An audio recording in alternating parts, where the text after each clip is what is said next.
Hola, hola, hola, hola. Bienvenidos y bienvenidas también al podcast Onda y Juventud, un podcast que damos voz a las personas jóvenes de nuestra región.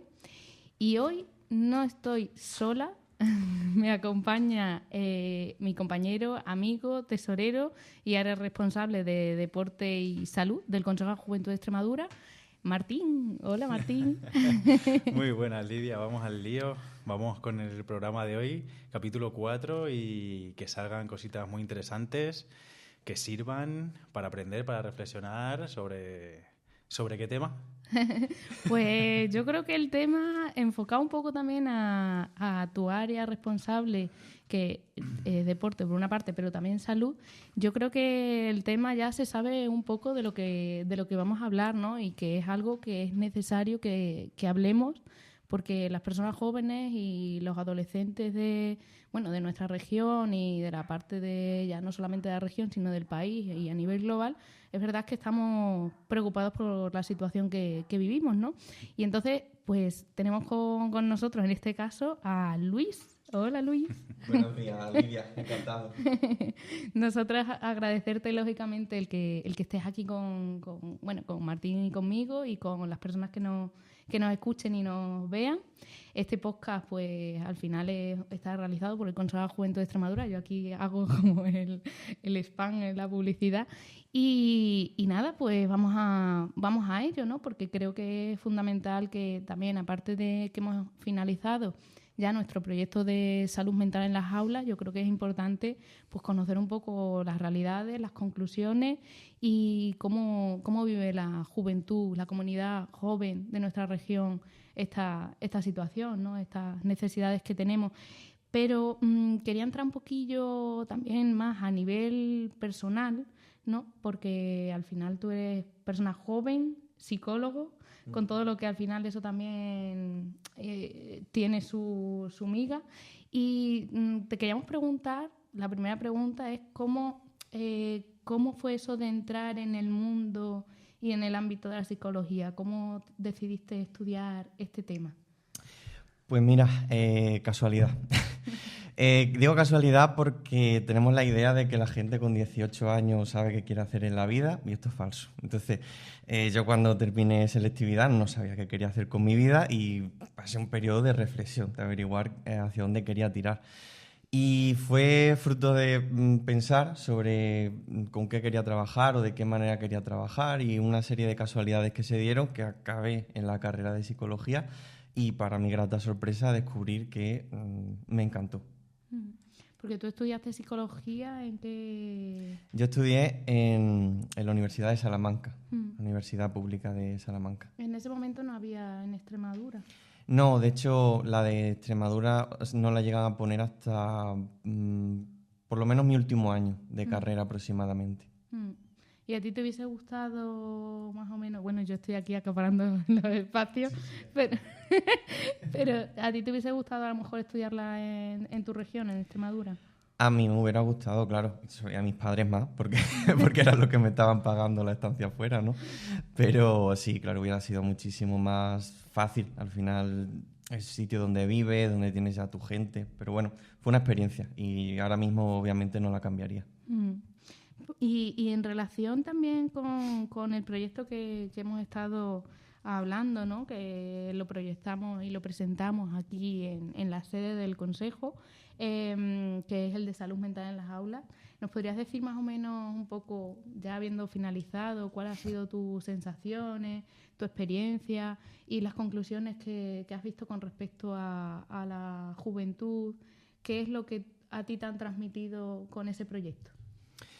Pues mira, desde que llegué y desde igual que el año pasado, en ese sentido me ha ocurrido de manera parecida, desde que llegué a los colegios y te pones a hablar con los profesores, te dicen que tienen mucho, o tienen incluso en colegios más pequeños que tienen muchos alumnos que tienen problemas y que no saben qué hacer. O sea, que tienen una falta de recursos de cómo actuamos. O sea, tienen recursos obviamente, ¿no? Pero que se sienten desbordados, que hay muchos casos, que no saben cómo abordarlos todos, que tampoco encuentran ayuda por parte de los padres. Es decir, que es complicado. Y yo me voy con sensación buena porque dentro de que obviamente pues no puedes arreglar el mundo en 50 minutos, que son con los que cuentas, pero es cierto que detrás o después de alguna de las charlas, pues mira, con que haya habido un chico que luego me han dicho el profesor, uy, pues ha venido después y me ha contado algo que no había contado. Mira, yo con que haya un chaval que le haya servido en ese momento para hablar, expresarse, o gente que he visto yo que le ha tocado a lo mejor algo de lo que estábamos hablando y se ha emocionado y se ha salido de clase, digo, bueno, pues mira, con que haya ese pequeño efecto, para mí es que se ha hecho algo de trabajo ahí. De generar ese clic en algunas personas. Pues claro, es verdad que el profesorado enfrenta mucha cantidad de alumnado que a veces está también desconectado de sus casas, demás. Y entonces, Luis, quería preguntarte también a raíz de esto, ¿cuáles crees que son esas señales que pueden dar los adolescentes cuando atraviesan alguna crisis emocional para que los padres, familias, docentes tengan herramientas que tampoco sean del todo invasivas o que los pongan a la defensiva? ¿Cuáles serían esas señales que podrían detectar? Vale, mira, voy a tratar de explicarlo de manera que también sea sencilla, ¿vale? Dentro de que no hay que tampoco volverse loco y estar atento a muchísimas cosas, porque al final los adolescentes pues son como son, están en un periodo de cambio, de crecimiento y siempre nos van a sorprender, ¿vale? Pero creo que la señal principal en la que podemos fijarnos son cambios de comportamiento bruscos, ¿vale? Es decir, si hablamos de un chaval que, por ejemplo, era más o menos agradable y de pronto está a la gresca todo el día, ¿de acuerdo? Algo está pasando ahí, seguro, pero 100%, ¿vale? También nos podemos fijar, porque al estar ellos todavía estudiando, tenemos una señal muy clara, habitual, que son los estudios, ¿de acuerdo? Si el rendimiento de la persona cambia de pronto bruscamente, ahí está pasando algo, ¿vale?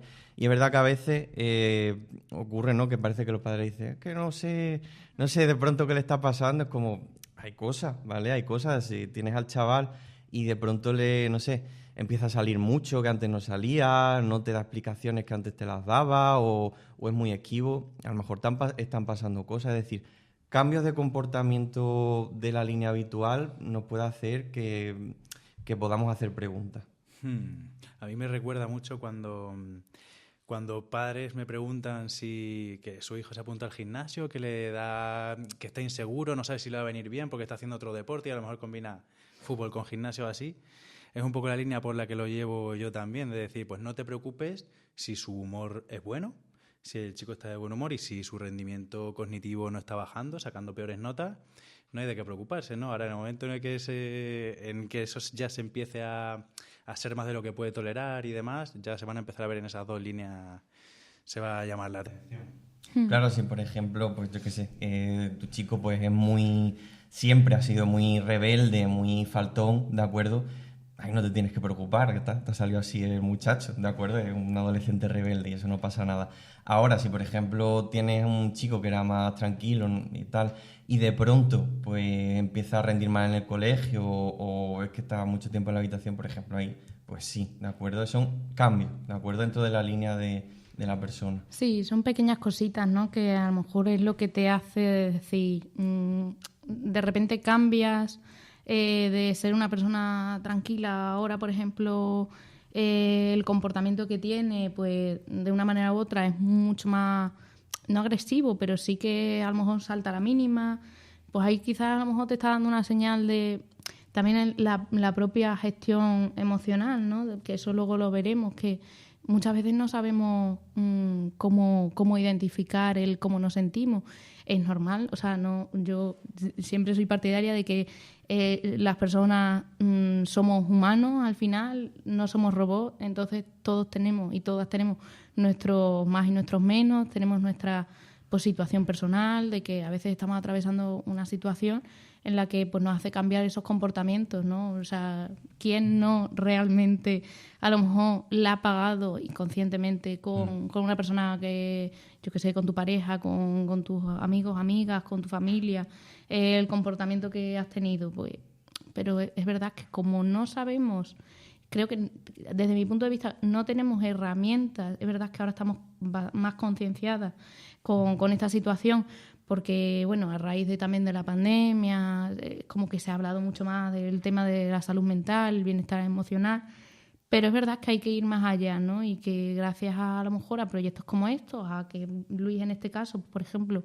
dé voz en este caso a la salud mental, es como de una manera u otra nos concienciamos, visibilizamos esto, y quizás a lo mejor la gente joven sí está, o sea, nuestra generación en este caso, estamos concienciadas de esta situación, pero quizás a lo mejor hay que hay que incidir más en salud mental desde edades tempranas, ¿no? Que esto es lo que hemos conseguido pues con más o menos con estos proyectos y con la labor que también hace Luis y muchos de los profesionales que tenemos en la región.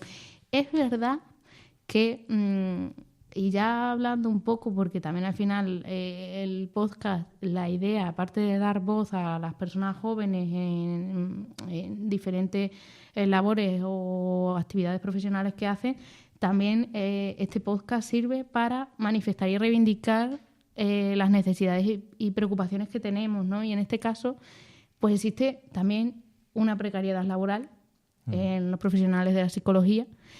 Y es verdad que muchas veces no lo es todo, a lo mejor tener, vamos, tú lo sabes mejor que yo porque al final estás dentro de ese ámbito, pero no siempre te llega, o sea, a lo mejor tienes 4 o 5 citas al mes y a lo mejor con 4 o 5 citas al mes no tienes recursos, claro, sustento. Entonces, yo te quería preguntar también, te queríamos preguntar si has tenido que recurrir a trabajos adicionales, aparte de tu labor profesional y el trabajo que estás realizando en tu consulta, ¿no?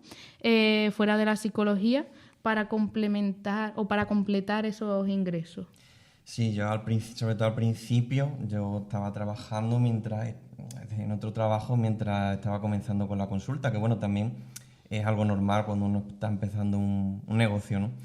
Pero sí, de hecho, no es raro escuchar, y yo lo escucho habitualmente, por ejemplo, gente que está trabajando en centros y a lo mejor está trabajando en 2 centros diferentes, es decir, que la realidad del trabajo del psicólogo es bastante precaria. La gente tiene como una idea un poco extraña, la verdad, no sé por qué, de que están nadando en billetes, ¿de acuerdo?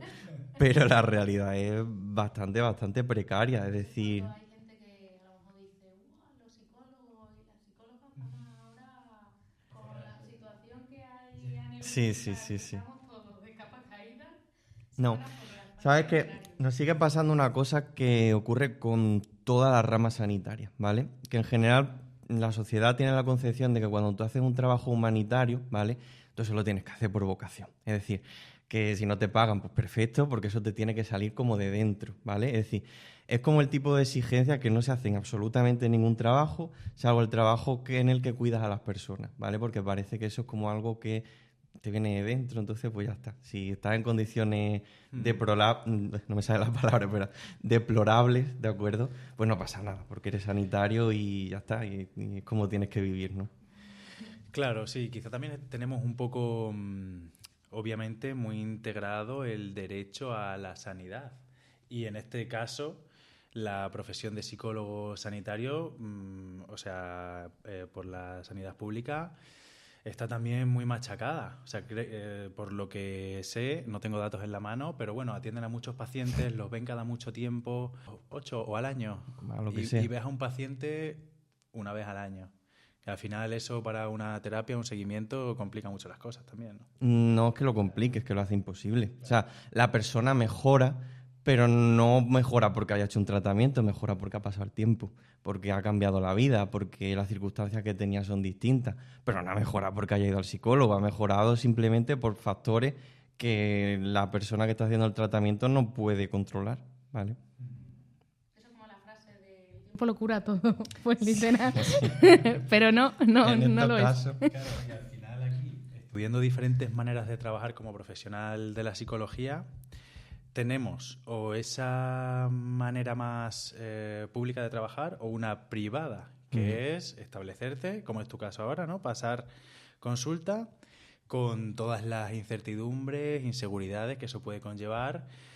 ¿Tienes alguna estrategia para lidiar con esto en el día a día? ¿Cómo lo vas llevando? Pues mira, creo que solo hay dos estrategias, ¿de acuerdo? Hay una estrategia más global, que es la que yo también he tenido que aprender, ¿no? Que da igual que yo sea psicólogo, yo he tenido que aprender a gestionar esto, que es una que tiene que ver con yo me tengo que centrar en lo que puedo hacer hoy, en el momento de ahora, para seguir avanzando. Es decir, yo no puedo pensar en cómo van a salir las cosas porque no lo sé, ¿vale? Porque nadie lo sabe. Yo lo único que puedo hacer es centrarme en hacer el trabajo cada día e intentar pues reforzarme por hacer ese trabajo y por tener ese seguimiento. Que cómo saldrá o cómo no, pues no lo sé, nadie lo sabe, ¿de acuerdo? Y yo creo que esa es una de las claves para intentar gestionar un poco la incertidumbre, que yo creo que es la bruja mala de todo este asunto. Y la segunda cosa en mi caso, pues también diversificar. Es decir, bueno, tengo la consulta, pero intento pues explorar otras opciones dentro de las cosas que puedo hacer con la psicología. Un ejemplo es, pues bueno, también nuestro programa de salud mental u otras colaboraciones con otros... Exacto, pues te propones hacer eso, ampliar tu ámbito de acción, ¿vale? No solo pasar las consultas, sino, bueno, pues ayudar de otras maneras o llevar otros proyectos que sean chulos.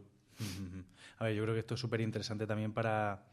incluso a nivel de emprendimiento para gente joven, de decir, arranca, hazlo lo mejor que puedas en cada momento, aprovecha cada oportunidad, que cada cliente salga contento, da tu 100%, porque andar pensando en el mañana, ¿no? Y vivir allí muchas veces nos desenfoca. Vale, Luis, ¿cómo crees que se podrían mejorar las condiciones laborales en el mundo de la psicología? O quiero decir, a veces el trabajo autónomo también se pinta como muy bonito, de trabajo bajo mis propios términos, ¿no? Pero cuando nos referimos a una ciencia, tendrás que seguir ciertos estándares o verías que las cosas se podrían hacer de otra forma en un ámbito público, quizá. ¿Qué líneas crees que se pueden trabajar por ahí? Vale. Me van a pegar, por lo que voy a decir. Que no. Pues una primera cosa, lamentablemente, Sí. sería cambiar lo que ahora mismo se ocupan de organizar la psicología. Por desgracia, ahora mismo la situación es la que es. El propio COP de psicología muchas veces instaura leyes y instaura propuestas que van en contra de los propios psicólogos, es decir, permitiendo que se nos cuelen pues, cualquier tipo de profesional que no tenga que ver con el ámbito de la psicología, validándolo y sin perseguirlo. Y esto es así. Esta es la realidad, le guste o no decirlo o escucharlo, pero esa es la realidad. Y luego lo que falta es muchísima inversión pública en justamente el ámbito público, ¿vale? Faltan plazas, faltan profesionales por todos lados, faltan muchísimo. O sea, una de las razones de que al final muchas personas tengan que ir desde el ámbito privado es porque no hay suficiente atención pública, y esto es así.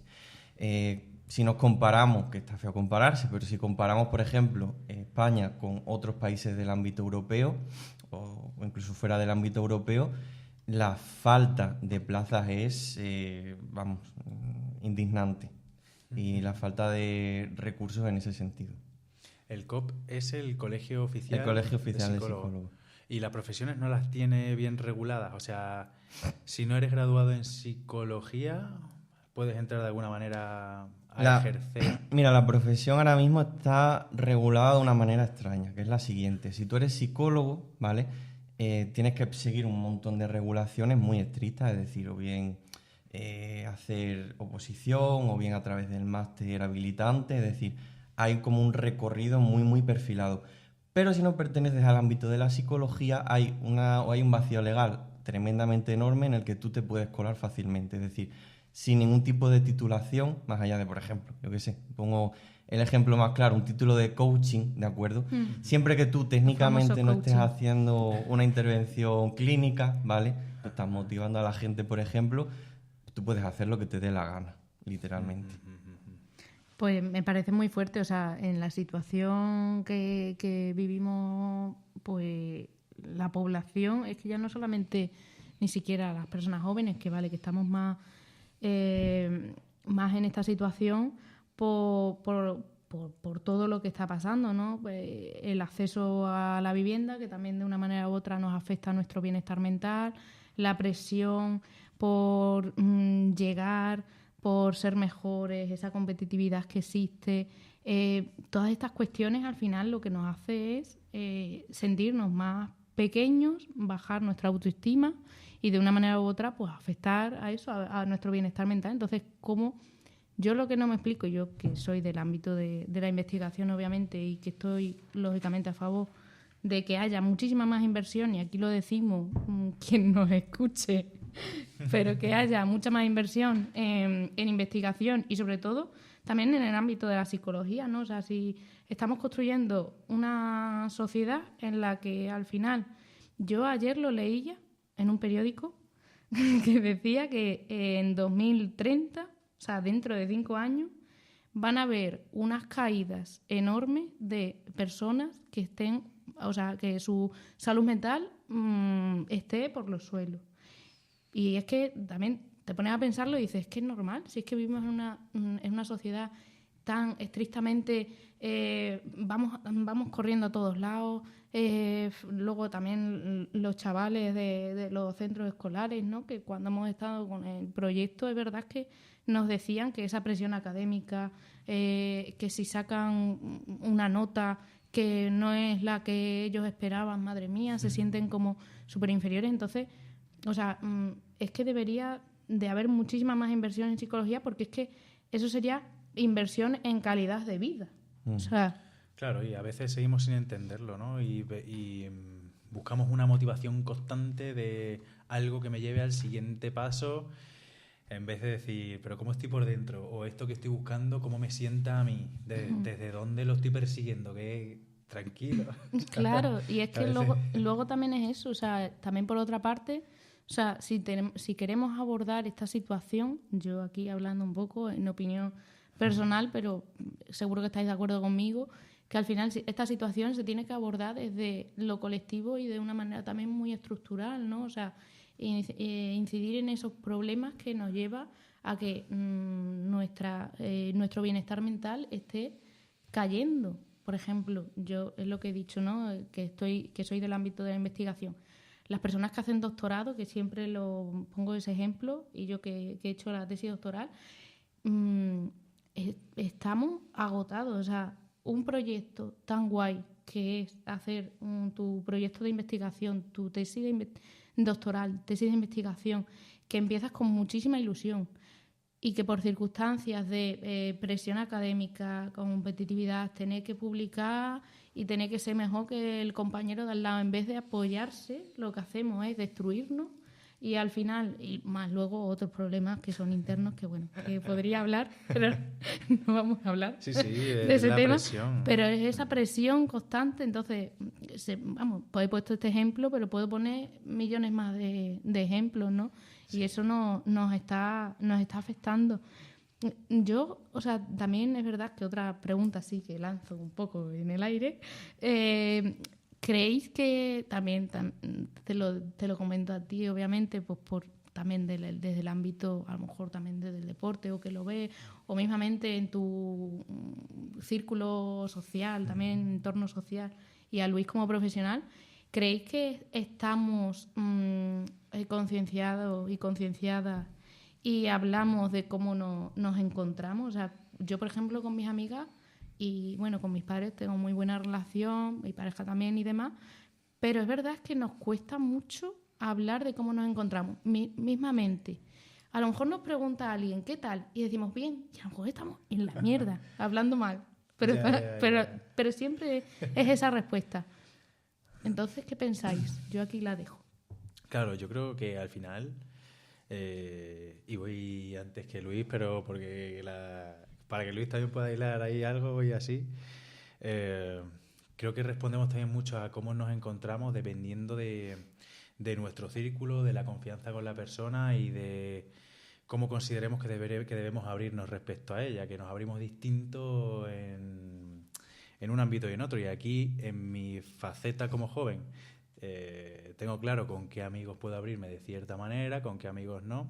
Y en mi faceta como entrenador, ahí siempre intento generar la confianza en este caso pues con mis clientes o con quien me contrata, para que se cuente su verdad acerca de desde dónde quiere empezar a entrenar, que lo haga siempre con una finalidad con la que él o ella se encuentre cómodo, que intentar siempre llevármelo cuando va la cosa por es que no me gusta mi cadera, o es que defectos como físicos o cosas que van muy a la apariencia, y tratar de redirigirlo siempre a algo más personal, a algo más interno. Entrena porque te vas a sentir bien, entrena porque tu cuerpo te va a durar más años, entrena siempre por una finalidad que tenga más sentido para entrenar para siempre. No entrenar 2 meses para maltratar tu cuerpo y para acabar con 10 kilos menos, pero deshidratado, muriéndote de hambre y dejando de entrenar después porque que es matador. Es que luego eso te hace el efecto también rebote, ¿no? O sea, Claro. a lo mejor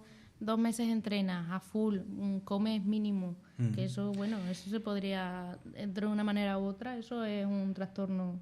Claro, y yo creo que al final, en la parte en lo que se refiere mi profesión, permitir que se abran emocionalmente los clientes y generar esos espacios de escucha y no de, venga, ¿cuántos kilos vas a querer perder? 5.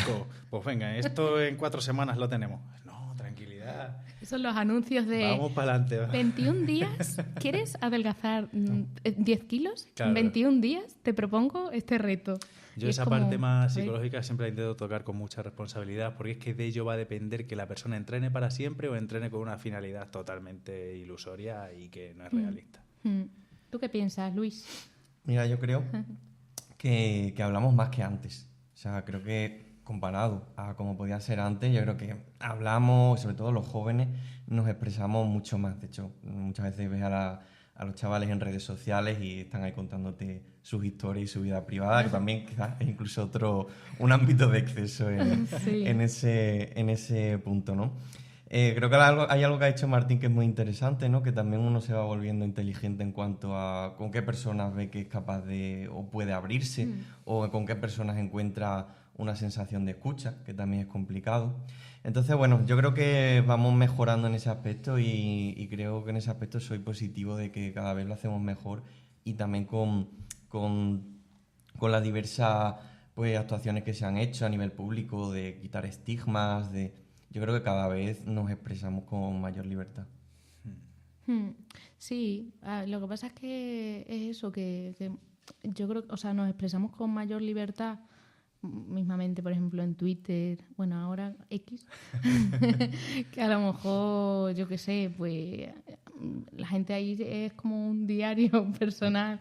Yo que antes lo usaba mucho más, es verdad que la gente ponía, pero luego, por ejemplo, en otras redes sociales que a lo mejor tienes más contenido, bueno, subes más contenido, parece como vidas idílicas, ¿no? El hecho de... Como que genera expectativas. Claro, como... Y luego y eso también afecta, uno, a idealizar una vida, 2, a la autoestima, que por ejemplo, en el caso a lo mejor de yo, que al final también es verdad que soy una mujer joven, que muchas veces parece, o sea, que estamos muy castigadas por eso, ¿no? Vemos el cuerpo de una persona influencer y decimos, buah, pues ojalá. Entonces, como que a nosotros mismos también, las redes sociales también nos afectan, ¿no?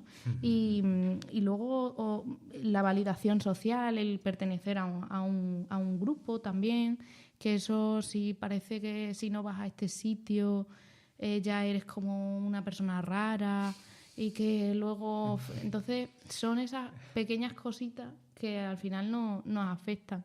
Sí considero que nos expresamos mucho más en cómo nos sentimos y demás, pero creo que tenemos que ir un poquito más allá también, ¿no? De que no nos quedemos...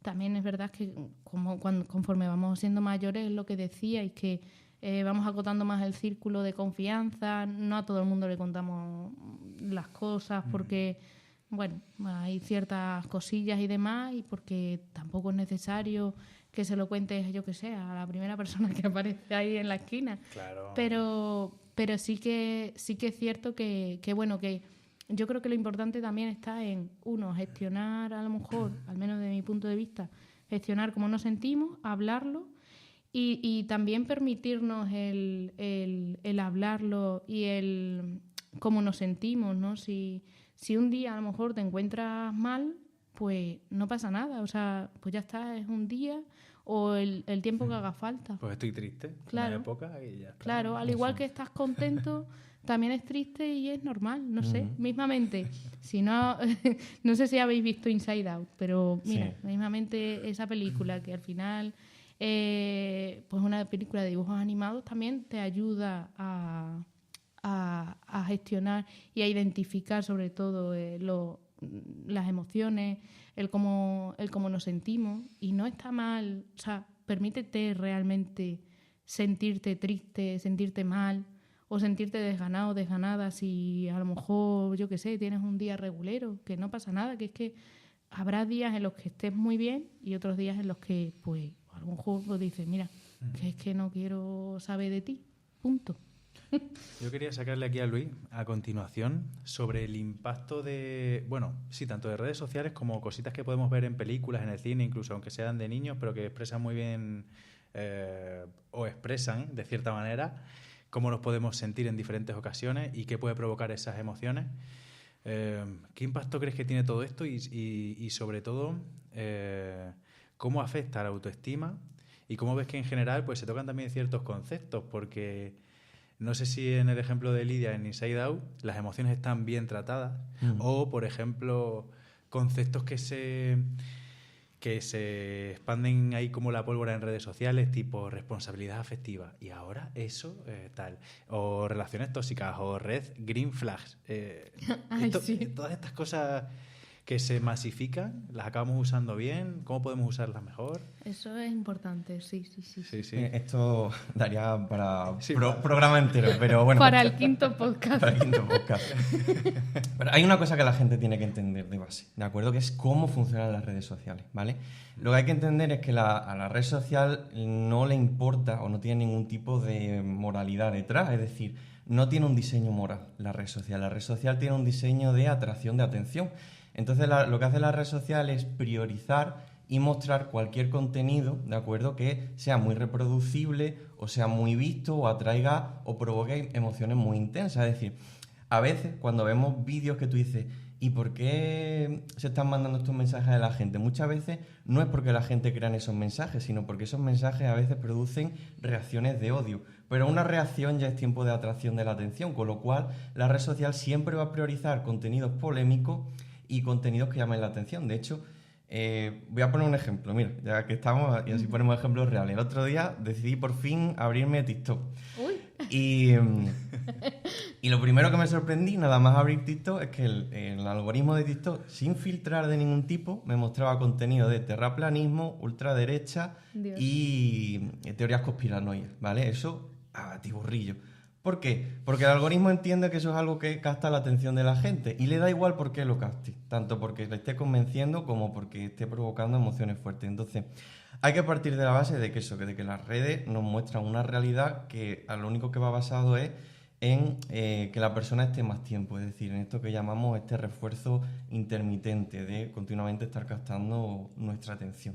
De la dopamina, de tal... Claro, es decir, de generar un enganche a la propia aplicación. La aplicación lo que quiere es que tú uses la aplicación. La aplicación no quiere que abandones la aplicación. Entonces, cuanto más tiempo te retengan, mejor. De hecho, hay un estudio que se hizo con vídeos de YouTube de niños, ¿vale? Los que fijaos dónde llega este punto, que los vídeos de los niños lo que hacían era retirar las partes, hicieron un estudio de cuando los niños estaban mirando y cortaban las partes donde los niños quitaban la atención para que los vídeos estuvieran continuamente captando la atención del crío. O sea que quiero decir que este es el nivel de lo que podemos esperar en redes sociales. Sí, estamos un poco siendo condicionados como constantemente a qué nos llama la atención.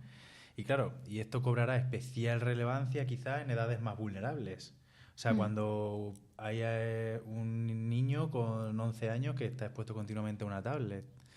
Y aquí entra también al partido el rol de las familias. El rol de las familias en esta gestión con todo el tema de la tecnología. O sea, todo lo que gira en torno a, oye, cuidado, la tecnología está hecha en el mundo de las redes sociales, pero que es que al final realmente tú abres una tablet y ya no tenemos normalmente las cosas descargadas, ya normalmente vamos a YouTube y YouTube es otra red social, aunque sea audiovisual, porque no dejas de haber comentarios, no dejas de poder compartirlo, no dejas de tal. Entonces, ¿cómo sería la clave para que las familias tengan un poquito, sobre todo cuando los niños son más vulnerables en esa etapa, en esa adolescencia temprana, de tener esa cercanía de cómo pueden llegar, educar en esa línea? Uh-huh. Mira, yo creo que una de las primeras cosas, y no sé si también estaréis de acuerdo conmigo o lo habéis observado, ¿vale? Que creo que los padres se han vuelto un poco tontos, ¿vale? Nos hemos vuelto un poco idiotas porque hemos pasado, de que sí es cierto, una educación excesivamente tendente a la restricción, la violencia incluso, o muy, ¿de acuerdo?, a una educación que va del palo de yo le suelto el móvil al niño como si fuera una fiera salvaje y ahí se las arregle, ¿vale? O lo que veo en muchísimos casos y se percibe rápidamente es que los padres continuamente lo que intentan es quitarse un problema de en medio, ¿de acuerdo? Y ahora tienen acceso a herramientas que te quitan el problema de en medio muy rápido, que es si el niño está llorando, si el niño está dándome la matraca, le suelto el móvil y ya está. Y el niño se pone a enredar sin ningún tipo de filtro de lo que está viendo. Vale. Cuando el niño crece y se va volviendo adolescente, sus compañeros de clase empiezan a tener móvil, tal. Claro, ¿voy a ser yo el que le diga que no puede tenerlo? Claro. Me voy a generar un conflicto. Antes que tener un conflicto, le compro el móvil y ya tiene acceso al móvil. Creo que este es un problema que están teniendo los padres de ahora. Es un problema social, ¿eh? O sea, es que te ves mismamente, si tú sales a comer, te ves al niño o la niña con el teléfono, que se lo han dado el padre o la madre, o incluso los abuelos también, que en ese sentido nos dicen, toma, paga para que se divierta. Y está bien, a ver, a nosotros también, por ejemplo, cuando éramos pequeños, es verdad que comías y a lo mejor, pues yo qué sé, a lo mejor o bien tenías el juguete o bien estabas viendo pues tu dibujo animado. No sé, porque en ese momento yo no recuerdo, pero me imagino que sería así. Pero una cosa es pues en ese momento y otra cosa es el excesivo uso y abuso realmente de las redes sociales, o sea, de las redes sociales y también de los teléfonos, en este caso. Incluso videojuegos. E incluso videojuegos, que a lo mejor, que ahí es donde se empieza. Yo también es verdad que ayer me dio por ver algunas cositas también con respecto, y yo que tengo encima 2 sobrinos, a mí eso me preocupa porque me toca de lleno, entonces me da pena que ahora los niños y niñas de hoy en día que son pequeñitos a lo mejor pues salgan al parque, que yo me acuerdo que a lo mejor salía al parque con mis amigas y mis amigos y a lo mejor estábamos jugando y ahora te ves a chavales, ya a lo mejor niños pequeños no, pero te ves a chavales a lo mejor de 10 años con el teléfono y que están en el banco con el teléfono sin hablarse, que tú dices, joder, qué pena, y yo tampoco quiero ser aquí... no sé, Lidia, en contra del teléfono, perdona Luis, sí. Pero es verdad que, ¿por qué no? Porque yo creo que es importante estar en redes sociales, es importante pues el teléfono y es una muy buena herramienta un teléfono, solo si se usa bien, si se usa mal puede ser algo puede limitar, peligroso. Decir, Luis. Sí, en ese aspecto que has mencionado y quería salir un segundo para explicarlo porque creo que es interesante. Yo, fíjate, voy a salir en defensa de los chavales y de todo el mundo, ¿vale? Porque aquí hay un concepto bastante importante, ¿vale? Que se llama coste de respuesta, que lo voy a explicar de manera muy sencilla. Y es, las personas tendemos a hacer aquella acción que es más sencilla para obtener el mismo resultado, ¿de acuerdo? Entonces, ¿qué ocurre con los móviles? Que tienen un coste de respuesta muy bajito, que es, puedo obtener diversión y felicidad simplemente abriendo la pantalla. Felicidad y diversión que podría obtener de otras maneras, pero que tiene un coste superior. Por ejemplo, imagínate, tengo que hacer un partido de baloncesto. Bueno, pues ya tengo que ordenar a la gente, llamar a mis amigos, buscar un campo, ¿vale? Exige una serie de pasos. El móvil es un acceso instantáneo a esa, vamos a decirlo, a esa chute de bienestar, ¿de acuerdo? Ajá. Y las personas tendemos siempre a eso, al coste de respuesta más bajito que existe. Qué bueno, el coste de respuesta. Esta es para apuntársela, ¿eh? Que aquí salen cosas. Y concretamente, por comentarlo también, ¿Qué buena práctica pueden hacer las familias en este sentido? A la hora de, porque claro, aquí cada caso será un mundo. Habrá quien funcione mejor poniendo un horario, unos límites. Habrá cierto perfil de adolescentes que lo que estén deseando sea pasar tiempo de calidad con sus padres, desconectados, sin pantallas también, o leyendo juntos, o dando una ruta, o yendo de paseo. Si, o todas son importantes en general, o depende de cada circunstancia. ¿Cómo lo ves esto, Luis? Yo creo que los padres tienen que aprender a frustrar a los jóvenes. De verdad, o sea, creo que es importantísimo, o sea, Apretarlos ahí un poco. apretarlos, sí, sí, y además activamente. Chavales tienen que aprender a frustrarse, que a veces no pueden conseguir las cosas que quieren, que a veces no van a tener acceso a las cosas que desean y que no pasa nada. Porque si no, lo que aprenden es que papá y mamá, pues cuando me quejo, cuando doy golpes o cuando grito, me dan lo que quiero, siempre, invariablemente. Y eso es lo que al final lo que estamos haciendo son reforzar todos esos comportamientos, porque si yo veo que papá y mamá me atienden cuando hago el cabra, pues yo sigo haciendo el cabra. Es decir, los chavales son inteligentes, se adaptan a lo que les dan los padres, ¿de acuerdo? Entonces, si continuamente, cada vez que me pongo a gritar, lloro, te la lío, te doy lo que quieres, voy a seguir haciéndolo, ¿vale? Es de pura lógica. De hecho, ahí el que está siendo inteligente es el chaval, porque ha encontrado un medio de controlar el mundo a su voluntad muy sencillo. Entonces, yo, por ejemplo, diría mira, pues si no tienes que comprarle un móvil hasta los 12 años, no se lo compra, y punto. Y que lo sufre un poquito. Ahí me gusta mucho la metáfora de la oruga, el capullo y la mariposa, que si lo rajas antes de que salga, se muere la mariposa, no llega a nacer nunca, tiene que salir por sí sola. Que también igual esto consiste en ampliar esos periodos del coste de la recompensa, de ayudarles a que ese margen vaya siendo cada vez más amplio. O gánatelo, ¿de acuerdo? O sea, a veces olvidamos que se puede funcionar a través de recompensa, es decir, gánate esto. ¿Quieres usar el móvil? Haz las tareas primero y te daré acceso al móvil. Ayuda en casa, gánate, ¿de acuerdo? Es decir, la gente funciona mejor con recompensas que con castigos, es decir, promovamos ese tipo también de educación, de ¿quieres esto? Pues consíguelo, trabájalo. Claro, el hecho de a lo mejor pues te lo piden en el teléfono, ¿no? Y tú dices, bueno, primero vamos a hacer esto y luego tener como una rutina, quizás a lo mejor que de una manera u otra, o sea, no usar el teléfono ahí sin horarios y sin nada, porque eso también yo pienso, vamos, no tengo ni idea, no tengo datos tampoco, pero me imagino que eso también te afecta a nivel cerebral, ¿no? O sea, que a un niño o una niña, por ejemplo, le dejes el teléfono sin un horario, vamos, que a nosotros también nos pasa, ¿no? Sí, mismamente cuando tú coges, y en TikTok, por ejemplo, o los Reels de Instagram incluso, que tú te metes y estás ahí.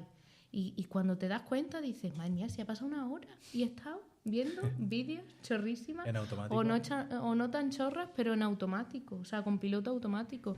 Y eso al final nos afecta, o mismamente por las noches, ¿no? Que nos afecta también el uso de pantallas, que al final, a ver, tampoco vamos a ser nosotros aquí... Rompe los ciclos circadianos, claro, te hace descansar peor. Que es verdad que lo hacemos, porque mismamente cuando vemos una película o algo que te la pones por la noche o una serie, te la pones en la pantalla, pues es verdad que eso al final te trastoca y eso de una manera u otra nos afecta.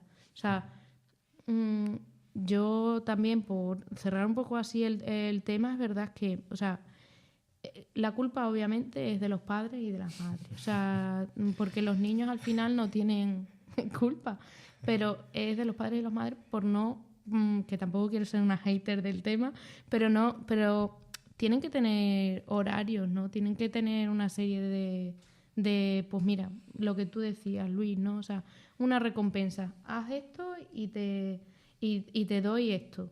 O hasta aquí, o un horario, simplemente. Que eso es lo importante, ¿no? Y lo necesario, porque es que si no, eso se vuelve un descontrol. Y también un poco por cerrar y no ser tan con este tema, que al final nos van a... Que nos vamos. nos van a funar. Se nos va. Habíamos dicho de que, bueno, eres psicólogo, eres una persona joven. Tú, según tu percepción y según tu experiencia también, ¿cuáles son los principales obstáculos que enfrentan las personas jóvenes al pedir o al buscar una ayuda profesional para su bienestar mental, para su salud mental? O sea, ¿cuáles son los obstáculos? ¿Qué les frena? ¿Qué nos frena? Porque nosotros al final también somos jóvenes. Pero ¿qué nos frena realmente a no pedir ayuda? Dos cosas, creo, principalmente. Accesibilidad, es decir, voy a llamar y me van a dar cita en 3 meses. Pues dentro de 3 meses no sé cómo voy a estar o cómo voy a dejar de estar. O, lo que sea, no tengo recursos para acudir a un especialista privado, ¿de acuerdo? Es decir, primero de todo, accesibilidad. Y lo segundo, el apoyo cercano, ¿vale? Muchas veces dice, estoy mal, eso no es para tanto. Ya está, ahí se acaba la búsqueda de ayuda, ¿vale? Es decir, a veces nos encontramos con esto y los chavales también, ¿no? Dicen, ¿qué me pasa esto? No sé qué. Dicen, no, deja de hacer tonto, ¿vale? Ya está. Y ahí se acaba la búsqueda de ayuda. Pues esto pasa, ¿vale? Sí. Y pasa habitualmente. Eso es como la gente que dice, es que sois unos flojos, es que la generación frágil. Y es como, bueno, y realmente si no tiene, yo también pienso que si no tiene, o sea, estoy totalmente de acuerdo contigo, Luis, y además que si no tienes un apoyo cercano que te diga, ¿necesitas pedir ayuda? Pedimos ayuda, no hay ningún problema. La cosa está en eso, en los recursos, en la accesibilidad y sobre todo es importante también eso, el apoyo de tu entorno. ¿Tú qué piensas, Claro, Martín? el apoyo de tu entorno y en el sentido de también entender uno mismo que esa ayuda de un profesional, esa terapia, va a ser positiva para ti. Porque igual, por esa historia o esa transición, esa etapa, esos comentarios continuos sobre no será para tanto o tal, a veces nos hacemos como una coraza de tirar para adelante con todos nosotros solos y decimos, ¿es que me va a ayudar a mí un psicólogo? Hasta que ya vas diciendo, ostras, uy, suena por... La ambulancia, las cosas del directo. Hasta que un día dices, ostras, pues yo creo que me podría encontrar mejor. Empiezas a deshacer un poquito también esas ideas que a veces tenemos preconcebidas nosotros mismos y al final yo creo que, salvo por el tema de la accesibilidad o que no puedas permitírtelo económicamente, quien sí puede permitírselo económicamente y cree que aún no hay algo que no va bien y no da ese paso, es por no entender bien, ¿no? Quizá, o no entender qué puede conseguir de la propia terapia. A mí me pasó mucho tiempo, o sea, yo estaba ahí diciendo, eso no es para mí, hasta que dices, ostras, pues igual sí que lo es. Es un clic y cuando tienes los recursos, pues dices, ¿por qué no? El problema viene también muchas veces cuando no tienes los recursos y los jóvenes, pues muchas veces en la etapa universitaria que van con lo justo, pues no se lo pueden permitir. Y que también que no hagamos que no sé si a vosotros ha pasado, bueno, a lo mejor es lo típico de estás mal, llevas una temporada más y dices, bueno, a lo mejor mañana ya estoy mejor, no pasa nada. Y no, eso no se puede hacer. Eso no pasa. Eso es, sí, eso nos Algo pasa. se va a quedar ahí, ¿no? Va a haber Claro. un pozo ahí. Ya dentro de un mes estaré mejor y al final caes ahí y dices, uy, pues amiga, no era dentro de un mes. Total. Y luego también, o sea, viendo esta situación y todo, y habiendo hecho pues el proyecto y tal, ¿qué otras iniciativas podemos realizar pues para ayudar a romper esos estigmas que es verdad que es lo que comentábamos, ¿no? Que a raíz del COVID, de la pandemia, es verdad que se ha hablado un poquito más, pero ¿qué más podemos hacer, por ejemplo, en este altavoz, como es el Consejo de la Juventud de Extremadura? ¿Qué podemos hacer nosotros y nosotras para romper también esos estigmas y que podamos ayudar a la comunidad joven? Luis, tú, desde tu percepción, aparte de este proyecto que hemos hecho, ¿qué nos puedes aconsejar más? Yo creo que seguir hablando de ello, es decir, seguir normalizando, seguir hablando y poner a mano los recursos que existen, ¿de acuerdo? Aunque no sean perfectos, pero están ahí. Entonces, creo que vamos en una línea buena. También no sé a ver qué opina Martín, pero creo que la línea es buena. Hablamos de ello, seguimos normalizando y yo creo que tampoco hay caminos más extraordinarios en ese aspecto. Sí, que tampoco tenemos una varita mágica de decir, wow, esto, y funciona. Claro. hay que ir visibilizando poquito a poco. Yo creo que se han puesto sobre la mesa varios temas de interés que afectan a la salud mental de los jóvenes, y si acaso nos queda alguno por ahí. Y creo que esos temas también nos dan un poquito de luz, de decir, ostras, pues igual incluir un taller sobre cómo nos sentimos cuando estamos en redes sociales en algún espacio de manera transversal dentro de las actividades del Consejo puede ser interesante. El incluirlo más en el día a día quizá, porque al final no deja de ser una cuestión que nos afecta, o sea, a diario, de una forma o de otra, por la información que recibimos, y que todas estas cositas pueden ser interesantes. Además, desde el Consejo, que tenemos ese abanico tan amplio de poder trabajar desde jóvenes muy niños, prácticamente, ¿no? A adultos, ¿no? Que podemos poner ahí el corte, pues como en los 31, 32, venga, que ya está bien, ya te bajas de la juventud, o los 35, como Los se 35. está haciendo ahora, ¿no? Ahora se ha aumentado. Se va aumentando. Si seguimos ahí, no A este acaba paso seremos jóvenes a los 50 años. Claro, yo creo que al final este tipo de iniciativas, y con Luis dándonos también ideas en este sentido, y jolín, aterrizando, estudiando la realidad y poniendo herramientas al servicio. Creo que estamos en una buena línea en este tiempo que llevamos de hacer un buen trabajo por ir para la juventud y su salud mental. Sí, porque también es verdad que es eso, o sea, hablamos de problemas genéricos que tiene la juventud, pero si hiciésemos como un diagnóstico o como una radiografía, que a mí me encanta como esa palabra en el ámbito así como de la investigación, ¿no? Si hacemos una panorámica, una radiografía de los problemas que tiene la juventud, que tenemos nosotras y nosotros, vamos a nombrar entre 2 o 3 problemas que más o menos tendríamos un poco la comunidad joven. ¿Qué problemas más o menos destacaríais? Que son ahí...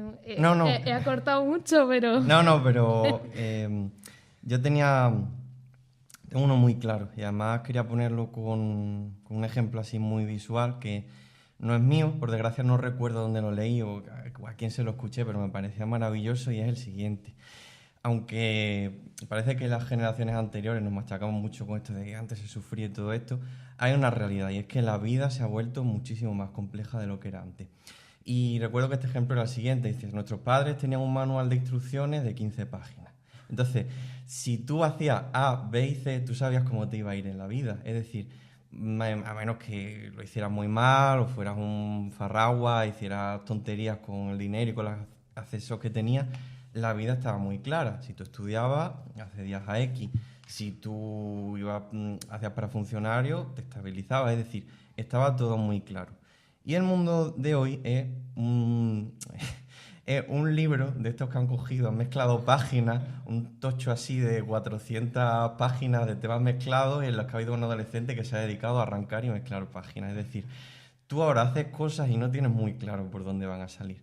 Y hay tantas opciones y es todo tan caótico que ahora cuesta saber cuál es el camino para hacer las cosas. Ya no está tan claro como antes. Tú ahora, poniendo los mismos recursos y las mismas acciones que antes, no tienes los mismos resultados, y esto es así. Entonces, creo que el principal problema que se enfrentan los jóvenes es que el mundo es mucho más complejo que antes, aunque no queramos verlo. Y por tanto, la manera de conseguir ser igualmente efectivo, pues también es mucho más complicada, y eso provoca mucha inseguridad. Y dificulta...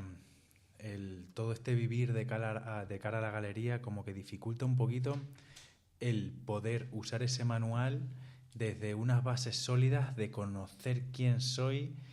Claro, porque tú coges el de las 15 páginas y dices, pues mira, este soy yo, pim pam, o esto está chupado. Coges el de las 400 mezcladas, rotas y tal, y dices, ¿quién narices soy? O sea que yo creo que también está mucho como problema muy arraigado el encontrarnos.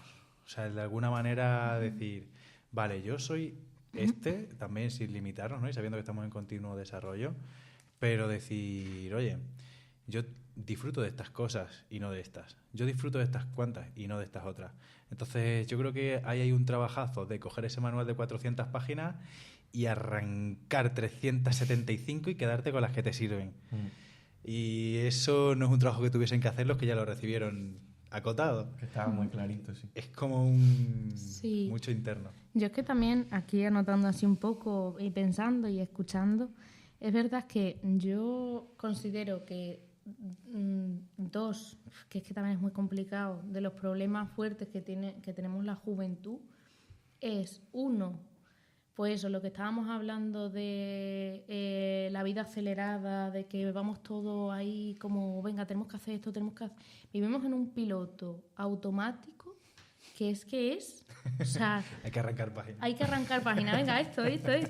Y es verdad que eso nos genera estrés, ansiedad y nos genera un ritmo de vida que es frenético. Y luego Sí. otro tema importante que parece que no se habla y lo estáis hablando, o al menos lo que ha estado así, yo creo que es como, claro, como la generación de nuestros padres, ¿no? Era en plan estudiar, lo que comentabas, ¿no? Estudiar una oposición, tener pareja, casarte y tener hijos, y así, ¿sabes? Era como pim, pim, pim, pim. Y ahora ahora no estamos en otro ritmo, en otro ritmo de vida, en otra generación, y por las circunstancias que tenemos es verdad que yo conozco, o sea, de mi entorno cercano, hay personas que se frustran porque dicen, guau, es que he estudiado, pero no estoy desarrollándome profesionalmente en esto, en la edad que tengo, es que tengo 30 años y no me he independizado, no me he emancipado, no he creado mi proyecto de vida, no tengo pareja. A las mujeres, por ejemplo, se nos mete la presión de es que no tengo mi primer hijo porque se te pasa el arroz, en fin, que eso, bueno, es una frase que lo dicen, sí. O mismamente luego también eso, lo que te dicen de, por ejemplo, a las mujeres, ¿no? Que le dicen alguna cosa tipo, pues es que ¿cuándo vas a tener hijos? Que eso, que se te va a pasar el arroz. Entonces... Claro, y a lo mejor en mi manual de vida no está eso. Claro, no se contempla eso y ya está. Y también es aprender a decir... pues gracias por la pregunta, gracias por participar. Gracias. En plan, me has ayudado mucho. No está en mi manual. Claro. O sea, no, es un poco el volver a saber qué queremos. Es importante cuidarse, hacer actividad física, cualquier deporte, pero no solo si lo haces físicamente, bueno, hay gente que lo hace físicamente, pero yo creo que te ayuda mucho más a mostrar, o sea, a ser más fuerte a nivel mental. Creo que creo que ayuda mucho más a lo mental que a lo físico también, pero eso de hacer deporte, liberarte de tensiones del día a día y demás. Simplemente por el ratito que es ya de conectar con tu respiración. Eso. O de estar consciente de lo que hace tu cuerpo.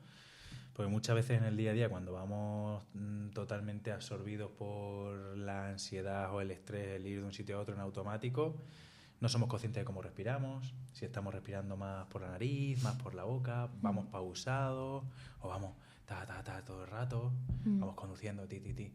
Entonces, solamente por ese espacio de pausa y de conectar con tu cuerpo, ya merece. Y ahora ya, pues si pues te lo curras, te planificas, te buscas un objetivo u otro, ganas masa muscular, que también pues es algo muy interesante, sobre todo para personas pues ya a partir de los 40 y tal, que se empieza a deteriorar mucho el organismo.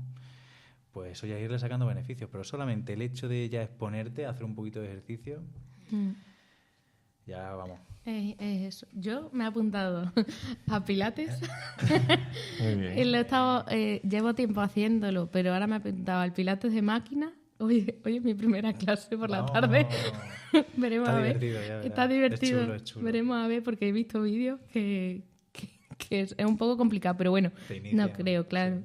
Pero es verdad que, por ejemplo, el Pilates junto con otros ejercicios o actividades físicas te ayuda mucho a relajarte. Ahora que se lleva mucho apuntarse a Pilates y demás, te ayuda un montón. Yo que he estado probando el Pilates normal, me ayuda mucho a conectar con... Y ese ratito que tú tienes en el gimnasio o en esa clase, es como que te desconecta y te hace que al final estés centrada única y exclusivamente en ti.